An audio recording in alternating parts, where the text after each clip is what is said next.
의 결과입니다. 왜냐면 오늘이 아모스서의 마지막 장이에요. 이전까지 어떤 일이 있었죠?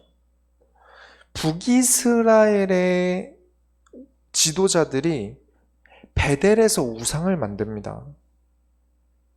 그리고 서민들에게 돈을 갈취하고 있는 상황입니다. 그 죄악을 그냥 두고 볼 수 없어서 하나님이 굳이 이스라엘 나라에서 선지자를 일으키신 게 아니라 유다 땅에서 하나님이 선지자를 보내세요. 그 사람 이름이 아모스죠. 이런 아모스서에 대한 내용들을 우리가 지금까지 쭉 확인을 해왔습니다. 그렇게 아모스가 굳이 유다에서 그 많은 자산들을, 땅도 크고 가축도 많은데 다 내려놓고 선지자로서의 사명을 감당하기 위해서 이스라엘에 가서 말씀 운동을 해요. 그런데 아무도 믿지 않습니다. 그러다가 하나님 말씀의 심부름을 다 하고 돌아온 다음에, 다시 유다 땅으로 돌아온 다음에 2년 후에 아모스를 통하여 주셨던 말씀 중 하나인 지진이 일어납니다. 그런 것들을 확인하면서 얼마나 하나님의 말씀이 정확한지도 우리가 확인할 수 있고요. 지금까지 아모스를 통해서 어떤 것으로 인해서 재앙이 오고 있는지도 확인합니다. 죄의 결과는 항상 재앙이었어요. 그래서 오늘 말씀을 통해서 언약으로 나아가지 않은 결과와 언약으로 나아가는 결과를 확인하셔서 여러분에게 언약이 없다면 아무것도 없다는 사실을 확인하시는 오늘 금요 예배가 되시기 바랍니다. 본론으로 들어가겠습니다. 죄의 결과를 먼저 살펴볼게요. 우상 숭배의 결과는 어떻게 되겠습니까? 9장 1절에 내가 보니 주께서 제단 곁에 서서 이르시되 기둥 머리를 쳐서 문지방이 움직이게 하며 그것으로 부서져서 무리의 머리에 떨어지게 하라. 내가 그 남은 자를 칼로 죽이리니 그 중에서 한 사람도 도망하지 못하며 그 중에서 한 사람도 피하지 못하리라. 어떤 의미를 가지고 있냐면 여러분이 식당을 차렸는데 손님이 많이 옵니다. 그럼 기쁘겠죠. 만약에 식당이든 뭐든 사업을 했든 뭐가 됐든 간 잘 이렇게 손님이 많이 오면 좋겠죠. 그런데 음식을 안 시키고 물만 먹고 가요. 어떤 기분이겠습니까? 처음엔 기분이 나쁘겠죠. 근데 이게 몇 달을 아무도 시키지 않고 물만 마시고 가는 겁니다. 그럼 어떻게 해야 되죠? 장사를 접어야죠. 하나님이 북이스라엘 성전 제단 곁에 서서 기둥머리를 쳐서 문지방이 움직이게 하라고 하십니다. 북이스라엘의 상황이 어땠습니까? 예배는 오는데 사람들이 와요. 예배는 오는데 예배의 가치를 모릅니다. 물만 먹고 가는 거예요. 언약도 잊어버렸어요. 왜 왔는지도 몰라요. 하나님을 소화바꿔서 섬깁니다. 성전을 지역마다 세워요. 그리고 우상숭배를 합니다. 그래서 하나님이 너희가 나를 업신여기고 계속 나를 무시한다면 좋다. 내가 이 성전 헐어버리겠다. 라고 주시는 말씀이 1절 말씀입니다. 무너져 내릴 때 머리에 떨어져 죽게 할 것이고 그 중에 살아남은 자가 있거든 칼로 죽이겠다. 우상 숭배의 결과는 그렇다는 겁니다. 이전까지는 계속 하나님이 설득하셨어요. 이러면 재앙을 입을 것이다. 돌아와라. 이런 말씀들을 쭉 주시다가 아모스 9장엔 결국엔 다 죽이겠다. 으름장을 넣고 계세요. 9장 2절부터 3절에 그들이 파고 스올로 들어갈지라도 내 손이 거기에서 붙잡아낼 것이요 하늘로 올라갈지라도 내가 거기에서 붙잡아 내릴 것이며 갈멜산 꼭대기에 숨을지라도 내가 거기서 찾아낼 것이요 내 눈을 피하여 바다 밑에 숨을지라도 내가 거기에서 뱀을 명령하여 물게 할 것이요. 우상 숭배함과 백성들을 빈부격차로 학대한 자들을 내가 기필코 찾아내겠다라고 하시는 겁니다. 아모스의 마지막 장이 해피엔딩이 아닌 거죠. 아주 멸망의 구렁텅이에 빠지게 됩니다. 하나님이 죄를 지었다 그래서 물론 바로 벌하라고 율법을 주셨지만 하나님이 마치 바로 죽이실 것처럼 말씀하시지만 그러면서 오래 기다리세요. 잘 알고 계시죠? 선지서를 보면 기다리시고 기다리시고 기다리세요. 그렇게 기다리시고 말씀을 얼마나 주셨는데도 이들은 끝까지 여호와를 무시합니다. 무시한다는 게 무엇이죠? 피한다는 것입니다. 숨을지라도 지금 읽은 구절에서만 몇 번이 나옵니까? 재앙 속에서 하나님께 죄사함을 받기 위해서 다시 성전을 청소하고 언약으로 돌려놓고 여호와를 섬기고 우상을 꺾으면서 하나님과 다시 한번 마주해야 되는데 도망을 갑니다. 해결해야 될 일이 있는데 모르겠다 하면서 도망을 가는 거예요. 이게 이 당시 부유층의 자세인 겁니다. 부유한 일은 서민들 모르게 자기들만 이득을 보게 하고 거짓 저울을 달고 그러다 재앙이 오면 자기만 도망가고 재앙은 서민들이 받아야 하고 이게 아모스가 지금까지 9장까지 내려왔던 예언들이에요.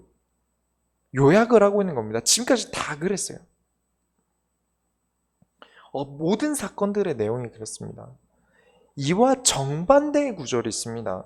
시편 139편을 잠시 한번 보겠습니다.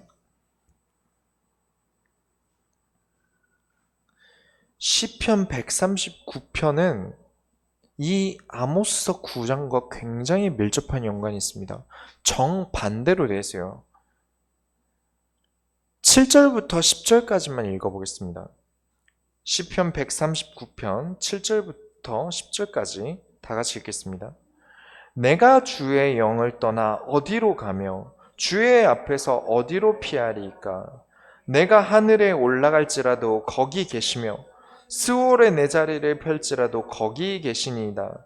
내가 새벽 날개를 치며 바다 끝에 거서 거주할지라도 거기서도 주의 손이 나를 인도하시며 주의 오른손이 나를 붙드시리이다. 부유한 우상 숭배자들은 다 도망가는데 언약을 아는 이 시편 기자는 똑같은 말을 이렇게 합니다.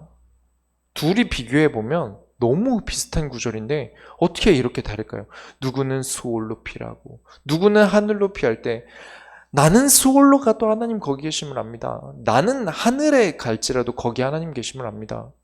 완전 반대되는 것이죠. 이 시편을 쓴 사람은 어딜 가도 나는 하나님께 피할 수 없다면서 하나님과 부딪히고 하나님과 함께 하려고 하니까 139편 시편 139편 23절 24절에 하나님이여 나를 살피사 내 마음을 아시며 나를 시험하사 내 뜻을 아옵소서. 내게 무슨 악한 행위가 있나 보시고 나를 영원한 길로 인도하소서. 악하지 않은 사람은 없습니다. 악을 안 지을 수 있는 사람은 없어요. 그러나 이 시편 기자는 나의 마음을 관찰하시고 꾸짖으실 일이 있으시면 꾸짖으시고 가르치실 일이 있으시면 가르치십시오 라고 하고 있는 겁니다. 그게 나를 나아가게 하고 그게 나의 뜻을 올바르게 세우고 그게 나로 하여금 악한 행위 속에 있지 않게 만듭니다. 완전히 반대되는 것이죠. 그것이 우리 소원교회가 나아가야 되는 올바른 신앙생활입니다. 날마다 인도받고 하나님께 내 마음을 보이고 내 마음에 꾸중될 일이 있다면 꾸중 듣고 다시 고쳐나가고 영원한 길로 인도받는 것입니다. 이 시편 기자가 굉장히 잘 썼죠. 그래서 사실 아모스 9장은 시편 139편을 같이 보면 훨씬 좋습니다. 나중에 오늘은 다 시간을 볼 수 없기 때문에 나중에 한번 두 성경을 한번 펴서 보시면 이렇게 인도받는 사람과 인도받지 못하는 사람이 있고 내가 닮아야 하는 신앙생활과 닮지 말아야 되는 신앙생활을 비교해 가면서 보실 수 있으실 거예요. 그래서 깨달음이 배로 커지실 것입니다. 세 번째로 하나님을 무시한 결과가 있습니다. 9장 이제 다시 돌아와서 아모스 9장 4절에 보면 그 원수 앞에 사로잡혀 갈지라도 내가 거기에서 칼을 명령하여 죽이게 할 것이라. 내가 그들에게 주목하여 화를 내리고 복을 내리지 아니하리라 하시니라. 원수의 손에서 건져내신다 하셔야 정상인데 이 길이 악인의 길이라. 같은 악인인데 도적과 우상숭배자 우상숭배 지도자 중에 하나님은 누굴 더 나쁘게 보시겠습니까? 도적과 우상숭배 지도자 둘 중에 하나님은 우상숭배를 더 나쁘게 생각하십니다. 어느 정도로 싫어하시냐면 그들에게 주목하여 화를 내린다고 하십니다. 복을 내리지 아니한다 하세요. 왜냐? 복을 내려도 받지 못하죠. 성경 하나 없는, 성경을 완전히 무시해버리고 송아지를 섬기는 우상숭배 속에서 그리스도를 깨달을 수 있겠습니까? 그리스도가 없다면 복도 없습니다. 왜냐? 그리스도가 복이니까요. 그래서 복을 받을 수가 없게 됩니다. 9장 5절부터 6절에 주 만군의 여호와는 땅을 만져 녹게 하사 거기 거주하는 자가 애통하게 하시며 그 온 땅이 강에 넘침같이 솟아오르며 애굽강같이 낮아지게 하시는 이유 그의 궁전을 하늘에 세우시며 그 궁창의 기초를 땅에 두시며 바닷물을 불러 지면에 쏟으시는 이니 그 이름은 여호와시니이다. 그가 여호와다 라고 강조하시는 이유가 무엇입니까? 영화 같은 데 보면 엄청 센 사람을 동네 양아치가 구분을 못하고 시비 걸는 그런 장면들 있지 않습니까? 옛날부터. 거기 엄청 센 사람이 꼭 그럴 때 하는 대사가 있죠. 너 내가 누군지 아냐? 라는 대사 되게 많이 하지 않습니까? 그런 겁니다. 나는 스스로 존재하는 여호와다. 너희가 무시할 수 있는 그런 존재가 아니다. 라고 하나님이 말씀하고 계신 거예요. 이들이 여호와가 아무 능력도 없고 아니 존재조차 하지 않는 그런 신 취급을 해버리니까 하나님이 땅을 만져 놓게도 땅이 강이 넘침같이 솟아오르게도 궁전을 하늘에도 세우시고 땅을 바닷물을 불러 쏟으실 수도 있는 너희는 상상도 못하는 하나님이다. 이 예언을 했어요. 그리고 2년 뒤에 진짜로 지진이 크게 일어납니다. 그때 사람들이 아모스가 이 말씀을 주고 갔지 라는 걸 떠올리게 돼요. 여러분, 언약을 따라감과 따라가지 않음의 차이를 분명하게 보시기 바랍니다. 본론 두 번째로 언약의 결과를 보겠습니다. 우리는 어떤 언약으로 하나님의 자녀가 됩니까? 피의 언약으로 하나님의 자녀가 됩니다. 어떤 언약으로 하나님의 백성이 됩니까? 피의 언약으로 하나님의 백성이 됩니다. 9장 7절에 여호와의 말씀이니라 이스라엘 자손들아 너희는 내게 구스족속같이 아니하냐 내가 이스라엘을 애굽 땅에서 블레셋 사람을 갑돌에서 아람 사람을 기르에서 올라오게 하지 아니하였느냐. 구스는 에디오피아입니다. 전혀 다르게 생겼죠. 이스라엘은 아람 민족처럼 생겼고요. 그리고 구스 에디오피아는 흑인들입니다. 생김새가 같을 수가 없죠. 근데 하나님이 보시기에는 똑같다는 겁니다. 그러니까 뭐 흑인은 노예로 태어났니 뭐 이런 말을 하는 건 완전 잘못된 거죠. 하나님이 성경에서도 그렇게 말하고 있지 않습니다. 인종차별은 정말 잘못된 거예요. 이스라엘을 땅에서 부르신 것처럼 블레셋 사람을 갑돌에서 불러내신 적도 있으시고요. 아람 사람을 길르에서 올라오게 하신 것도 전부 하나님이 하셨다고 하나님이 직접 증언하십니다. 그렇다면 이스라엘이 선택받은 민족으로 부름을 받을 수 있었던 이유가 무엇입니까? 하나님과의 피의 언약을 맺었다는 그 이유입니다. 단순히 아브라함의 후대로 태어나서 이스라엘 민족이고 하나님의 백성이란 말을 들은 게 아닙니다. 야곱의 백성이라서 그렇게 된 게 아닙니다. 피의 언약을 이루었기 때문에 선택받은 민족이 된 겁니다. 그렇지 않다면 똑같아요. 그 피의 언약을 잃어버린 지금 북이스라엘이 나는 선택받은 민족이다 백날 얘기해봤자 소용이 없는 겁니다. 9장 8절에 보라 주 여호와의 눈이 범죄한 나라를 주목하노니 내가 그것을 지면에서 멸하리라. 그러나 야곱의 집은 온전히 멸하지는 아니하리라. 여호와의 말씀이니라. 이제 이스라엘을 선택받은 민족이 아니라 범죄한 나라로 주목하신다고 하십니다. 그러나 야곱의 집은 온전히 멸하지는 아니하리라 하셨습니다. 왜 그렇죠? 항상 그러셨습니다. 하나님은 항상 그러셨어요. 내가 다 없애버리겠다라는 식으로 얘기하시지만 항상 남은 자를 생각하고 계십니다. 다시 살아날 기회를, 남은 자에 대한 언약을 성취할 사람을 지금도 기다리고 계세요. 지금 이 시대에 하나님 소원을 이룰 자로 우리를 기다리고 계십니다. 잊어서는 안 돼요. 재앙과 멸망이 하나님의 본심이 아닙니다. 그러니 그렇게 선지자를 보내서 말씀을 주셨겠죠. 하나님이 구원을 생각하지 않으신다면 뭐하러 수고스럽게 선지자를 보내겠습니까? 그냥 쓸어버리면 되죠. 그렇지 않습니까? 벌써 재앙으로 덮어버리셨겠죠. 우리 하나님의 자녀는 하나님의 마음을 알고자 하지 않는 게 얼마나 하나님 마음을 아프게 하는 것인지 알아야 합니다. 교회가 하나님의 마음이 어떠한지, 어떠한 분인지, 얼마나 좋으신 분인지 설명하지 않는다면 이 교회를 와서 자꾸 딴짓을 하게 돼요. 하나님을 바라봄보다 다른 것들을 더 많이 생각하게 돼요. 우리는 하나님의 마음에 주목합시다. 그걸 모르니까 교회를 생각해 보시면서 이때 당시 북이스라엘이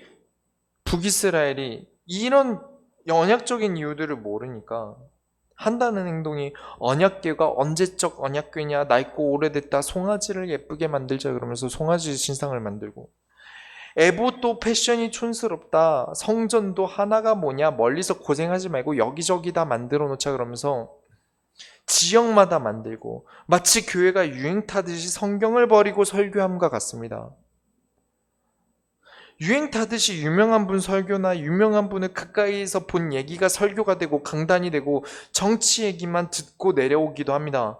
피언약의 본질을 잃어버리면 그렇게 됩니다. 여러분, 피언약을 세우십시오.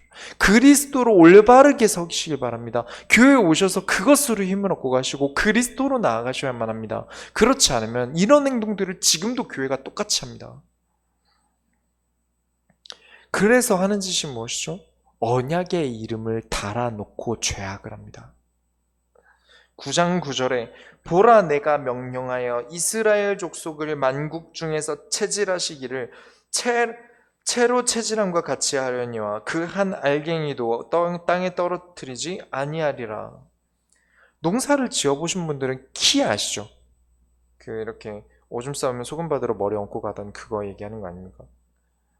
하나님이 이스라엘을 걸러내는데 키가 아니라 채를 들어서 걸러내시겠답니다. 조금도 땅에 떨어뜨리지 않겠다는 거예요. 죄를 가지고 있는 것, 그 죄에 대한 본질적인 것, 그 죄에 대한 결과까지 채로 걸러서 땅에 떨어뜨리지 않고 그대로 끄집어내시겠다는 겁니다. 조금도 용납하지 않겠다는 표현이시죠. 피의 언약으로 세워져서 전 세계에 하나님을 알리라고 선택해 놨더니 전 세계에 하나님을 우상으로 알고 있게 만드는 행동 아닙니까? 무슨 뜻이냐면, 만약에 여러분 개인이 하나님을 아예 모르는 외국인이다 생각해 보세요. 그리고 북이스라엘에 여행을 갔어요. 베델의 뜻이 뭐죠? 여호와의 집 아닙니까? 근데 가보니까 송아지를 섬겨요. 그러면 나는 이걸 뭐라고 받아들이겠죠? 아, 송아지가 여호와인가 보다 하고 배우겠죠. 브엘세바, 하나님과 세운 맹세의 우물이라는 뜻입니다. 거길 갔는데 거기서도 송아지를 섬겨요. 아, 송아지랑 맹세했다는 뜻이구나. 길갈은 이스라엘 백성이 처음 요단을 건너서 가나안에 도착해서 첫 안식일을 지었던 곳입니다. 근데 거길 갔더니 또 송아지가 있어요. 아, 이스라엘 백성은 송아지 신이 애굽에서 가나안까지 인도했나 보다. 그렇게 배울 거 아닙니까? 전 세계에 하나님을 우상으로 보여주고 있어요. 전 세계에 하나님을 송아지로 가르치고 있는 겁니다. 성경을 벗어나면요, 피언약을 벗어나면 이런 식으로 행동을 합니다. 그러니 하나님이 걸러내셔야죠. 무슨 일이 있어도 빠르게 걸러내셔야죠. 교회가 자꾸 그리스도 밖에 구원이 있다고 말하고 사랑과 선행으로 무조건 바르거니 희생하라며 가르치고, 교회가 제사 드려도 된다고 말하고, 교회가 성령의 인도를 받는 게 아니라 성령을 부리는 것처럼 가르치는 걸 아무것도 모르는 성도들이 배워요. 하나님이 진짜 얼마나 화가 나시겠습니까? 9장 10절에 내 백성 중에서 말하기를 화가 우리에게 미치지 아니하며 이르지 아니하리라 하는 모든 죄인은 칼에 죽으리라. 그렇게 죄를 저어놓고 자신들은 잘하는 줄 알아요. 배우길 그렇게 배웠으니까요. 아무 문제 없는 줄 알죠. 그렇게 해서 성공하는 사람들이 많아졌으니까요. 그러니까 나는 아무 문제 없는 줄 알고, 그래서 하나님은 그냥 두시지 않고 나는 하나님 앞에서 떳떳하다, 나는 잘했다, 나에겐 아무 문제 없다 하는 죄인은 반드시 멸망의 시간표에 집어넣겠다는 것입니다. 그 후에 하나님이 무슨 일을 하시냐? 다윗의 무너진 장막을 일으키시겠다고 하십니다. 9장 11절부터 12절에 그날에 내가 다윗의 무너진 장막을 일으키고 그것들의 틈을 막으며 그 허물어진 것을 일으켜서 옛적과 같이 세우고 그들이 에돔의 남은 자와 내 이름으로 일컫는 만국을 기업으로 얻게 하리라. 이 일을 행하시는 여호와의 말씀이니라. 다시 언약을 일으키시고 죄가 틈타지 않도록 막으며 허물어진 언약을 다시 하나님이 원하는 상태로 세우신다고. 그렇게 되면 만국을 기업으로 얻게 하신다. 하나님께서 약속하셨습니다. 하나님이 자신의 말을 반드시 지키겠다고 사인이나 도장 대신 하시는 게 무엇이죠? 나 여호와의 말씀이니라 라고 뒤에 마무리를 짓습니다. 9장 11절부터 15절에 여호와의 말씀이니라. 보라, 날이 이를지라 그때에 파종하는 자가 곡식 추수하는 자의 뒤를 이으며 포도를 밟는 자가 씨 뿌리는 자의 뒤를 이으며 산들은 단 포도주를 흘리며 작은 산들은 녹으리라. 내가 내 백성 이스라엘이 사로잡힌 것을 돌이키리니 그들이 황폐한 성읍을 건축하여 거주하며 포도원들을 가꾸고 그 포도주를 마시며 가원들을 만들고 그 열매를 먹으리라. 내가 그들을 그 땅에 심으리니 그들이 내가 준 땅에서 다시 뽑히지 아니하리라. 네 하나님 여호와의 말씀이니라. 언약에만 들어오면, 언약만 찾으면, 우리가 시편 139편에서 보았듯이 어디서나 하나님을 발견할 수 있다면, 하나님은 자신의 이름을 걸고 좋은 포도와 포도원을 주시고 사로잡힌 성읍을 다시 세우고 땅에서 뽑히지 않게 만든다고 하십니다. 언약, 피언약 하나로 극명하게 운명이 바뀝니다. 그런데 사람들은 이 언약과 상관없이 성공하는 것들을 더 많이 바라봐요. 그런 예제들이 훨씬 많고요. 내가 그렇게 살지 않으면 바보가 되는 것 같아요. 그러나 우리는 결국엔 그리스도로 삽니다.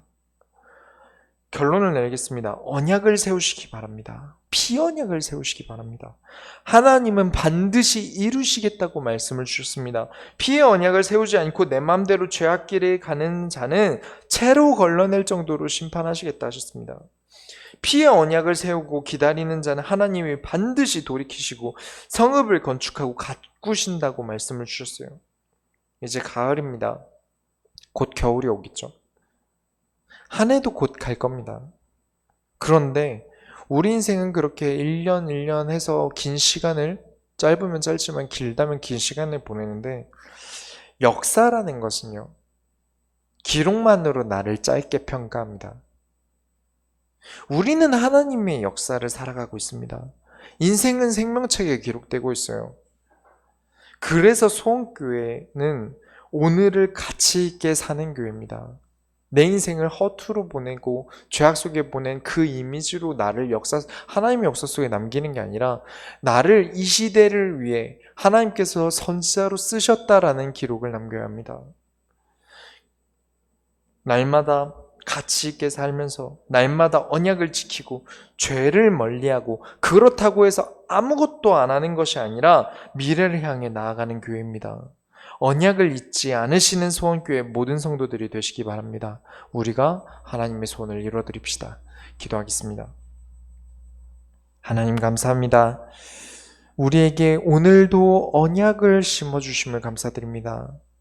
이 시대에 언약을 잃어버리고 복음을 잃어버리고 복음에 대하여 함부로 살아가고 있는 시대에 하나님, 우리 소원교회는 성경을 통하여 그리스도를 말하고 그리스도를 들음으로 하나님과의 언약을 날마다 세워가게 하여 주옵소서.